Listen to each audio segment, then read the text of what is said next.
मेरे प्रिय दर्शकों व प्रिय छात्र छात्राओं, आज हम आपके लिए लेकर के आए हैं यूरोप में राष्ट्रवाद का उदय, जो कक्षा 10 के विद्यार्थियों के लिए बहुत ही महत्वपूर्ण वीडियो है। इसमें कक्षा 10 सामाजिक विज्ञान के इतिहास भाग से पहला पाठ यूरोप में राष्ट्रवाद का उदय। वैसे राष्ट्रवाद के आजकल अलग अलग मायने हैं। सत्ता पक्ष के लिए राष्ट्रवाद देशभक्ति से जुड़ी चीज है और अन्य लोगों के लिए धार्मिक स्वतंत्रता के साथ साथ अभिव्यक्ति की आज़ादी भी राष्ट्रवाद मानी गई है। राष्ट्रवाद के लिए अक्सर वाद विवाद होते रहते हैं, जिससे यह पता चलता है कि राष्ट्रवाद भी लोकतंत्र का ही एक हिस्सा है। यूरोप में राष्ट्रवाद की शुरुआत कैसे हुई और यह कैसे अन्य देशों में फैली, यह आज के इस वीडियो में हम जानेंगे। कक्षा 10 में इस पाठ को जोड़कर छात्रों को इस मुद्दे से परिचित कराना एक बहुत ही बढ़िया पहल है। तो आइए विस्तार से जानते हैं कि यूरोप में राष्ट्रवाद क्या है और यह कैसे जरूरी है। पहली हेडिंग है बच्चों, राष्ट्रवाद क्या है। अक्सर प्रश्न पूछा जाता है बोर्ड में कि राष्ट्रवाद क्या है। राष्ट्रवाद होता है कि जो विचारधारा किसी भी राष्ट्र के सदस्यों में एक साझा पहचान को बढ़ावा देती है, उसे राष्ट्रवाद कहते हैं। जो विचारधारा किसी भी राष्ट्र के सदस्यों में एक साझा पहचान को बढ़ावा देती है, उसे राष्ट्रवाद कहते हैं। राष्ट्रवाद की भावनाओं की जड़ें जमाने के लिए कई प्रतीकों का सहारा लिया जाता है, जैसे राष्ट्रीय ध्वज, राष्ट्रीय प्रतीक और राष्ट्रगान आदि। तो समझ में आ गया होगा राष्ट्रवाद क्या है। आगे देखते हैं कि यूरोप में राष्ट्रवाद का उदय किस तरह से हुआ। यूरोप में राष्ट्रवाद का उदय आज के यूरोपीय राष्ट्रों की बजाय 19वीं सदी के मध्य तक यूरोप कई क्षेत्रों में बटा हुआ था, जिन पर अलग अलग वंश के लोगों का शासन हुआ करता था। उस जमाने में राजतंत्र का बोलबाला था, लेकिन उस जमाने में कुछ ऐसे तकनीकी बदलाव हुए जिनके परिणाम स्वरूप समाज में गजब के परिवर्तन हुए। उन्हीं परिवर्तनों से लोगों में राष्ट्रवाद की भावना का जन्म हुआ। 1789 में शुरू होने वाली फ्रांस की क्रांति के साथ राष्ट्रवाद के आंदोलन की शुरुआत हो चुकी थी। हर नई विचारधारा को अपनी जड़ें जमाने में एक लंबा समय लगता है। राष्ट्रवाद को भी अपनी जड़ें जमाने में लगभग एक सदी का समय लग गया। इस लंबी प्रक्रिया की परिणति के रूप में फ्रांस एक प्रजातांत्रिक देश के रूप में उभरा। फिर यह सिलसिला यूरोप के अन्य भागों में फैल गया। 20वीं सदी की शुरुआत होते होते विश्व के कई भागों में आधुनिक प्रजातंत्र की स्थापना हुई। ये आप तस्वीर देखें, फ्रांसीसी क्रांति की बनी हुई है। ये विकिपीडिया से ली गई है तस्वीर। किस तरह से ये राष्ट्रवाद की पहली अभिव्यक्ति फ्रांस का वो देश था जहां राष्ट्रवाद की पहली अभिव्यक्ति हुई। फ्रांसीसी क्रांति के परिणाम स्वरूप फ्रांस की राजनीति और संविधान में कई बदलाव हुए। सन 1789 में सत्ता राजतंत्र से प्रजातांत्रिक संस्था के हाथों में चली गई। इस प्रजातांत्रिक संस्था का गठन नागरिकों द्वारा हुआ था। उस घटना से लोगों को लगने लगा कि आगे से फ्रांस के लोग अपने भविष्य, देश का भविष्य स्वयं तय करेंगे। राष्ट्र की भावना की रचना। आप इस तस्वीर में देखें राष्ट्र की भावना की रचना किस तरह से की गई है। हम आपको जूम करके दिखाते हैं इस तरह से। लोगों में एक साझा पहचान की भावना स्थापित करने के लिए क्रांतिकारियों ने कई कदम उठाए। उनमें से कुछ कदम हम आपको दिखा रहे हैं। पहला है, एक पितृभूमि और उसके नागरिकों की भावना का प्रचार किया गया ताकि एक ऐसे समाज की अवधारणा को बल मिले जिसमें लोगों को संविधान से समान अधिकार प्राप्त थे। दूसरा है, राजसी प्रतीक के स्थान पर एक नए फ्रांसीसी झंडे का इस्तेमाल किया गया जो कि तिरंगा था। स्टेट जनरल का चुनाव सक्रिय नागरिकों द्वारा हुआ। स्टेट जनरल का नाम बदलकर नेशनल असेंबली कर दिया गया। राष्ट्र के नाम पर नए स्तुति गीत लिखे गए और शपथ लिए गए। शहीदों को नमन भी किया गया। सभी नागरिकों के लिए एक जैसे कानून वाली एक केंद्रीय प्रशासनिक व्यवस्था बनाई गई। फ्रांस के भूभाग में प्रचलित कस्टम ड्यूटी को समाप्त किया गया। भार और मापन की एक मानक पद्धति अपनाई गई।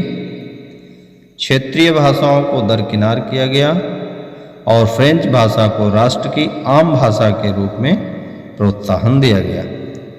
क्रांतिकारियों ने घोषणा की कि यूरोप के अन्य भागों से तानाशाही समाप्त करना और उन भागों में राष्ट्र की स्थापना करना भी फ्रांस के लोगों का मिशन होगा। तो ये जो यूरोप में राष्ट्रवाद पनपा, इसका अन्य भागों पर क्या प्रभाव पड़ा, बहुत ही इम्पोर्टेंट है ये। मेरे प्यारे छात्रों, आप इसको जरूर तैयार करें कि यूरोप के अन्य भागों पर राष्ट्रवाद का क्या प्रभाव पड़ा। फ्रांस में होने वाली जो गतिविधियां थी यूरोप के कई शहर से प्रभावित हुए। इन शहरों में शिक्षित मध्यम वर्ग के लोगों और छात्रों ने जैकोबिन क्लब बनाना शुरू किया। इन क्लबों की गतिविधियों के कारण फ्रांस की सेना द्वारा घुसपैठ का रास्ता साफ हुआ। इसी का नतीजा था कि 1790 के दशक में फ्रांस की सेना ने हॉलैंड, बेल्जियम, स्विट्जरलैंड और इटली के एक बड़े हिस्से में घुसपैठ कर ली थी। इस तरह फ्रांसीसी सेना द्वारा अन्य देशों में राष्ट्रवाद का प्रचार करने का काम शुरू हुआ।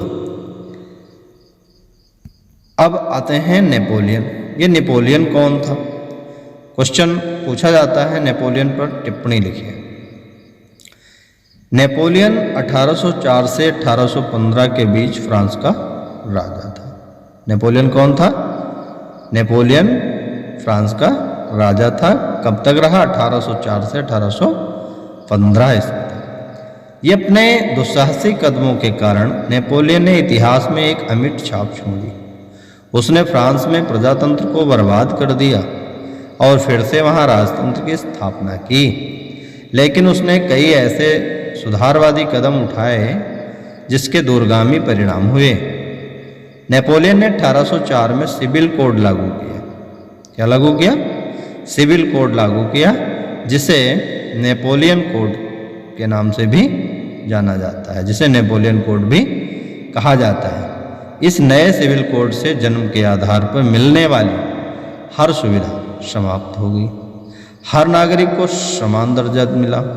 संपत्ति के अधिकार को पुख्ता किया गया। नेपोलियन ने फ्रांस की तरह अपने नियंत्रण वाले हर इलाके में प्रशासनिक सुधार को अंजाम दिया। उसने सामंती व्यवस्था को खत्म किया, जिससे किसानों को दास्ता और जागीर को दिए जाने वाले शुल्कों से मुक्त किया गया। शहरों में प्रचलित शिल्प मंडलियों द्वारा लगाई गई पाबंदियों को भी समाप्त किया गया। यातायात और संचार के साधनों में सुधार किए गए। ये सारी थी नेपोलियन। जब आपसे पूछा जाए नेपोलियन पर टिप्पणी लिखिए या नेपोलियन के बारे में आप क्या जानते हैं उल्लेख करो, तो आपको इतना लिखना है। जनता की प्रतिक्रिया क्या रही नेपोलियन के बारे में? जब एक समान कानून और मानक मापन पद्धति और एक साझा मुद्दा से व्यवसाय में होने वाले लाभ की समझ आम आदमी को आ गई थी। इसलिए इस नई आज़ादी का किसानों, कारीगरों और मजदूरों ने खुलकर स्वागत किया। लेकिन जो इलाके फ्रांस के कब्जे में थे, वहाँ के लोगों की फ्रांसीसी शासन के बारे में मिलीजुली प्रतिक्रिया थी। शुरू में फ्रांस की सेना को आज़ादी के दूत के रूप में देखा गया, लेकिन जल्दी ही यह भावना बदल गई और लोगों की समझ में आने लगा कि इस नई शासन व्यवस्था से राजनीतिक आज़ादी की उम्मीद नहीं की जा सकती थी। टैक्स में भारी बढ़ोतरी और फ्रांस की सेना में जबरदस्ती भर्ती होने के कारण लोगों का जो शुरुआती जोश था वो जल्दी ही विरोध में बदलने लगा। अब आपसे क्वेश्चन किया जाता है कि भारत में राष्ट्रवाद की शुरुआत कैसे हुई। अगला जो पाठ आएगा वो पाठ ही है भारत में राष्ट्रवाद, लेकिन भारत में राष्ट्रवाद की शुरुआत किस तरह से हुई इसके बारे में संक्षिप्त परिचय दिया गया है कि भारत में कई वर्षों से असंतोष चलते आ रहा था। प्राचीन काल से ही राष्ट्रवाद जीवित रहा। अर्थवेद में कहा है, अथर्ववेद में हमारे कहा गया है कि वरुण राष्ट्र को अविचल करें, बृहस्पति राष्ट्र को स्थिर करें, इंद्र राष्ट्र को शुरू करें, अग्रिम देव राष्ट्र को निश्चित रूप से धारण करें। राष्ट्रवाद एकता की भावना जागृत करता है। भारत में राष्ट्रवाद की शुरुआत 19वीं शताब्दी से शुरू हुई। ब्रिटिश साम्राज्य की नीतियों और उनकी चुनौतियों से भारत में राष्ट्र के रूप में सोचना शुरू किया। इसके आधारशिला ब्रिटिश शासन से रखी गई। तो ये था कुछ यूरोप में राष्ट्रवाद का परिचय, इंपॉर्टेंट बिंदु। अब आती है बारी इन से प्रश्न कौन कौन से पूछे जाते हैं। आइए मेरे प्यारे बच्चों व प्रिय दर्शकों, देखिए कक्षा 10 की बोर्ड परीक्षा में पाठ 1 यूरोप में राष्ट्रवाद से कौन कौन से प्रश्न पूछे जाते हैं। तो उनके प्रश्न व उत्तर देखते हैं, क्या प्रश्न पूछा जाता है और आप उसका उत्तर किस तरह से लिखेंगे। पहला प्रश्न है, राष्ट्रवाद का क्या मतलब होता है। तो उत्तर में आप लिखें, जो विचारधारा किसी भी राष्ट्र के सदस्यों में एक साझा पहचान को बढ़ावा देती है उसे राष्ट्रवाद कहते हैं। राष्ट्रवाद की भावनाओं की जड़ें जमाने के लिए कई प्रतीकों का सहारा लिया जाता है, जैसे राष्ट्रीय ध्वज है, राष्ट्रीय प्रतीक, राष्ट्रगान आदि। आप इतने उत्तर में लिखेंगे। यदि आपसे लघुत्तरीय प्रश्न में या अति लघुत्तरीय प्रश्न में पूछा जाए, जैसा प्रश्न हो आप वैसा ही उत्तर लिखें। अगला प्रश्न पूछा जा सकता है, यूरोप में राष्ट्रवाद की शुरुआत कब और कैसे हुई। तो उत्तर में आप लिखें, यूरोप में नए राष्ट्रों के निर्माण की प्रक्रिया 1789 में शुरू होने वाली फ्रांस की क्रांति के साथ शुरू हो गई थी।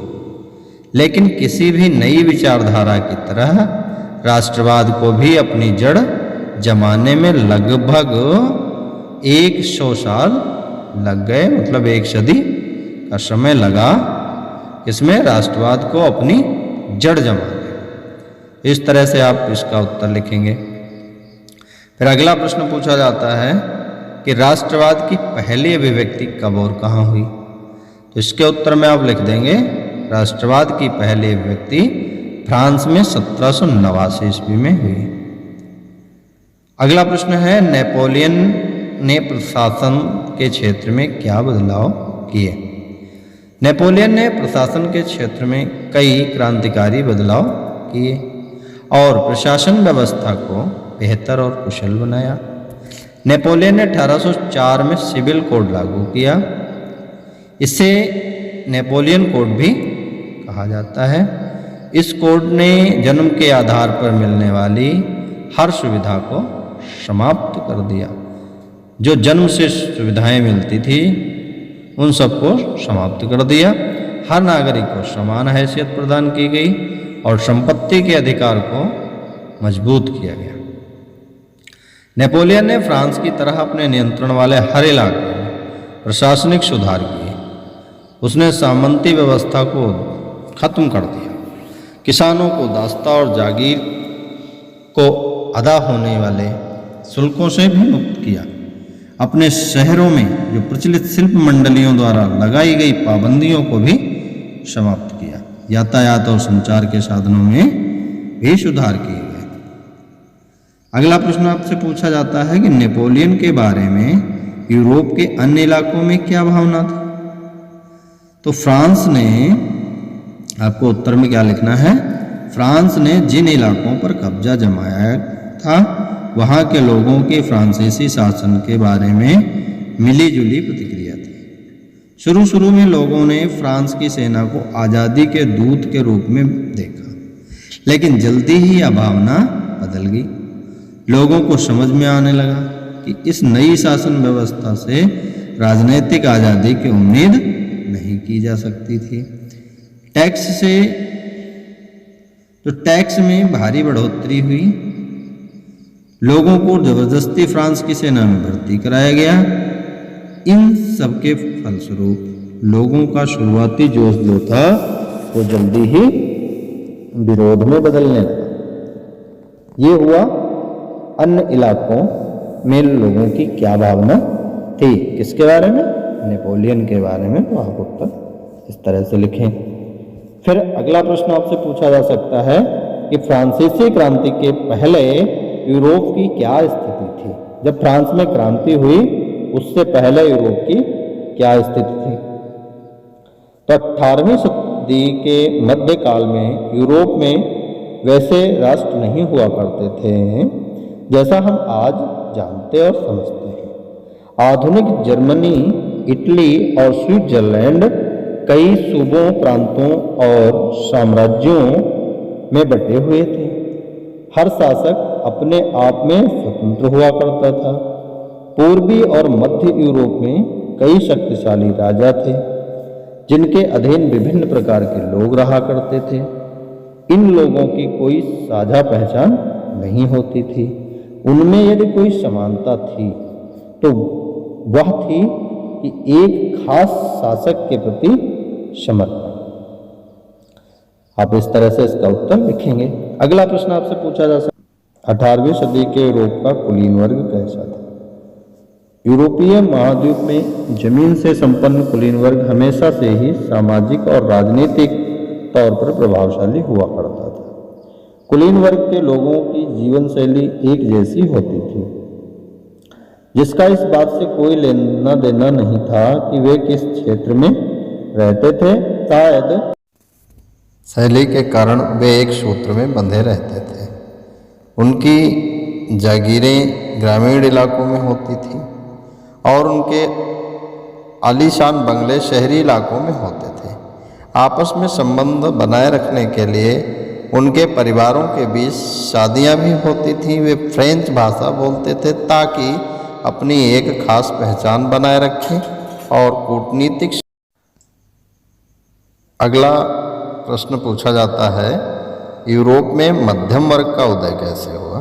तो आप उत्तर में लिखें, पश्चिमी और केंद्रीय यूरोप के कुछ भागों में उद्योग धंधे में वृद्धि होने लगी थी। इससे शहरों का विकास हुआ और उन शहरों में एक नए व्यावसायिक वर्ग का उदय हुआ। इस नए वर्ग का जन्म बाजार के लिए उत्पादन की मंशा से हुआ था। इस परिघटना ने समाज में नए समूहों और वर्गों को जन्म दिया। इस नए सामाजिक वर्ग में एक वर्ग मजदूरों का था और दूसरा वर्ग मध्यम वर्ग का था। उस मध्यम वर्ग के मुख्य हिस्सा थे उद्योगपति, व्यापारी और व्यवसायी। मतलब प्रश्न छोटा सा पूछा जा सकता है आपसे, मध्यम वर्ग में कौन से लोग आते थे। तो मध्यम वर्ग में आप लिखेंगे उद्योगपति आते थे, व्यापारी आते थे और व्यवसायी लोग आते थे। इसी मध्यम वर्ग ने राष्ट्रीय एकता की भावना को एक रूप प्रदान किया। अगला प्रश्न आपसे पूछा जाता है, यूरोप में 19वीं सदी में आर्थिक क्षेत्र में कौन से सुधार हुए? तो उत्तर में आप लिखें 1834 में प्रशिया की पहल पर जोवर्लिन के कस्टम यूनियन का गठन हुआ। बाद में अधिकांश जर्मन राज्य भी इस यूनियन में शामिल हो गए। चुंगी की सीमाएं समाप्त की गईं और मुद्राओं के प्रकार को 30 से घटाकर 2 कर दिया गया। इसी बीच रेल नेटवर्क के विकास ने आवागमन को और सरल बना दिया। इससे एक तरह के आर्थिक राष्ट्रवाद का विकास हुआ। मेरे प्रिय विद्यार्थियों, सबसे इम्पॉर्टेंट प्रश्न आपसे पूछा जाता है, ग्रीस की आज़ादी पर एक टिप्पणी लिखें। तो उत्तर में आप लिखें ग्रीस की आज़ादी का संघर्ष 1821 में शुरू हुआ था। ग्रीस के राष्ट्रवादियों को ग्रीस के ऐसे लोगों से भारी समर्थन मिला जिन्हें देश निकाला दे दिया गया था। इसके अलावा उन्हें पश्चिमी यूरोप के अधिकांश लोगों से भी समर्थन मिला जो प्राचीन ग्रीक संस्कृति का सम्मान करते थे। मुस्लिम साम्राज्य के विरोध करने वाले इस संघर्ष का समर्थन बढ़ाने के लिए कवियों और कलाकारों ने भी जनभावना को इसके पक्ष में लाने की भरपूर कोशिश की। यहाँ पर यह बताना जरूरी है कि ग्रीस उस समय ऑटोमन साम्राज्य का एक हिस्सा हुआ करता था। आखिरकार 1832 में कॉन्स्टेंटिनोपल की ट्रीटी के अनुसार ग्रीस को एक स्वतंत्र देश की मान्यता दे दी गई। ग्रीस की आज़ादी की लड़ाई ने पूरे यूरोप के पढ़े लिखे वर्ग में राष्ट्रवाद की भावना को और मजबूत कर दिया। तो इस तरह से आप इसका उत्तर लिखें, ग्रीस की आज़ादी पर टिप्पणी। अगला प्रश्न जो महत्वपूर्ण है, इटली के एकीकरण में कैवर का क्या योगदान था? इस तरह का प्रश्न अधिकतर पूछे जाते हैं। तो आप उत्तर में लिखें, इटली के विभिन्न क्षेत्रों को एक करने के आंदोलन की अगुवाई मुख्यमंत्री कैबोन ने की थी। उसने फ्रांस से एक कूटनीतिक गठबंधन किया और इसलिए 1859 में ऑस्ट्रिया की सेना को हारने में कामयाब हो गया। ऑस्ट्रिया की सेना को हराने में कामयाब हो गया। उस लड़ाई में सेना के जवानों के अलावा कई सशस्त्र स्वयंसेवकों ने भी भाग लिया था, जिनकी अगुवाई ज्यूसेppe गैरिबाल्डी कर रहा था। 1860 के मार्च महीने में वे दक्षिण इटली और टू सिसिली के राज्य की ओर बढ़ चले। उन्होंने स्थानीय किसानों का समर्थन जीत लिया और फिर स्पेनिश शासकों को उखाड़ फेंकने में कामयाब हो गए। 1861 में विक्टर एमैनुएल द्वितीय को एक समग्र इटली का राजा घोषित किया गया। अगला प्रश्न पूछा जाता है, मेटरनिख युग क्या है? तो उत्तर में आप लिखें, ऑस्ट्रिया के चांसलर मेटरनिख के 1815 से 1848 ईस्वी तक के काल को मेटरनिख युग कहते हैं। ऑस्ट्रिया के चांसलर मेटरनिख के 1815 से 1848 ईस्वी तक का जो शासनकाल रहा, वही शासनकाल मेटरनिख युग के नाम से जाना जाता है। मेटरनिख निरंकुश राजतंत्र में विश्वास रखता था और क्रांति का घोर विरोधी था। वो क्रांति का कट्टर शत्रु तथा क्रांति विरोधी भावनाओं का समर्थक था और राजा के दैवीय अधिकारों में विश्वास रखता था।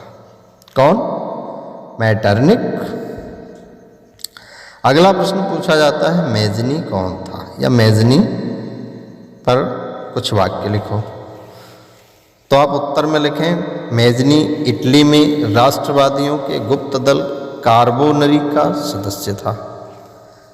वो सेनापति होने के साथ साथ गणतांत्रिक विचारों का समर्थक तथा साहित्यकार भी था। 1830 ईस्वी में नागरिक आंदोलनों द्वारा उसने उत्तरी और मध्य इटली में एकीकृत गणराज्य स्थापित करने का प्रयास किया, किंतु असफल रहने पर उसे इटली से पलायन करना पड़ा। 1845 ईस्वी में मेटरनी की पराजय के बाद मेजनी पुनः इटली आकर इटली के एकीकरण का प्रयास शुरू किया, किंतु इस बार भी वो असफल रहा और उसे पलायन करना पड़ा। अगला प्रश्न पूछा जाता है, लौह एवं रक्त की नीति क्या? लौह एवं रक्त की नीति का प्रतिपादन बिस्मार्क ने किया था। इस नीति के अनुसार सैन्य शक्ति की सहायता से जर्मनी का एकीकरण करना था। यूरोपीय इतिहास में घेटो का क्या अर्थ है? उत्तर लिखेंगे आप, घेटो शब्द का व्यवहार मूलतः मध्यकालीन यूरोपीय शहरों में यहूदियों की बस्ती के लिए किया गया, परंतु वर्तमान संदर्भ में यह विशेष धर्म, प्रजाति, जाति या सामान्य पहचान वाले लोगों के एक साथ रहने वाले स्थान को इंगित करता है। अगला प्रश्न पूछा जाता है, फ्रांस की जुलाई 1830 ईस्वी की क्रांति का जो फ्रांस की शासन व्यवस्था पर क्या प्रभाव पड़ा? चार्ल्स 10 ने प्रतिक्रियावादी शासन का अंत हो गया। बोर्बो वंश के स्थान पर आर्लेन्स वंश को सत्ता सौंपी गई। इस वंश के शासक ने उदारवादियों तथा पत्रकारों के समर्थन से सत्ता हासिल की, अतः उसने इन्हें तरजीह दी। तो इस तरह से इसका उत्तर लिखेंगे। अगला प्रश्न पूछा जाता है, जर्मनी के एकीकरण की बाधाएं क्या थी? जर्मनी के एकीकरण में क्या बाधाएं थी? तो बाधाओं में नंबर 1 लिखें आप, लगभग 300 छोटे छोटे राज्य। इन राज्यों में व्याप्त राजनीतिक, सामाजिक तथा धार्मिक विषमताएं, राष्ट्रवाद की भावना का अभाव, ऑस्ट्रिया का हस्तक्षेप तथा मेटरनी की प्रतिक्रियावादी नीति, इस तरह से जर्मनी के एकीकरण की जो बाधाएं थी वो। अगला प्रश्न पूछा जाता है, 1848 ईस्वी की फ्रांसीसी क्रांति के क्या कारण थे? बहुत ही इम्पोर्टेंट प्रश्न है, इसको आप सही ढंग से याद करें। ये बहुत ही इम्पोर्टेंट है, इसको आप जरूर याद करें। ये अक्सर प्रश्नों में पूछा ही जाता है, इसको आप जरूर याद करें। उत्तर में आप क्या लिखेंगे? 1830 की क्रांति के बाद लुई फिलिप फ्रांस का राजा बना। उसने अपने विरोधियों को खुश करने के लिए स्वर्णिम मध्य वर्गीय नीति अवलंबन करते हुए सन 1840 में गीजो को प्रधानमंत्री नियुक्त किया, जो कट्टर प्रतिक्रियावादी था। वो किसी भी तरह के वैधानिक, सामाजिक और आर्थिक सुधारों के विरुद्ध था। फिलिप के पास कोई सुधारात्मक कार्यक्रम नहीं था और न ही उसे विदेश नीति में कोई सफलता हासिल हो रही थी। उसके बाद शासन काल में देश में भुखमरी, बेरोजगारी व्याप्त हो गई। सुधारवादियों ने 22 फरवरी 1848 ईस्वी को पेरिस में थियर्स के नेतृत्व में एक विशाल भोज का आयोजन किया। राजा ने इस पर रोक लगवा दी, अतः पेरिस में विरोध प्रदर्शन हुए और जुलूस निकाले गए। इस पर पुलिस ने गोली चलाई थी, जिसमें अनेक लोग मारे गए। अतः दमनकारी नीति अपनाए जाने के कारण 1848 ईस्वी की क्रांति आरंभ हो गई।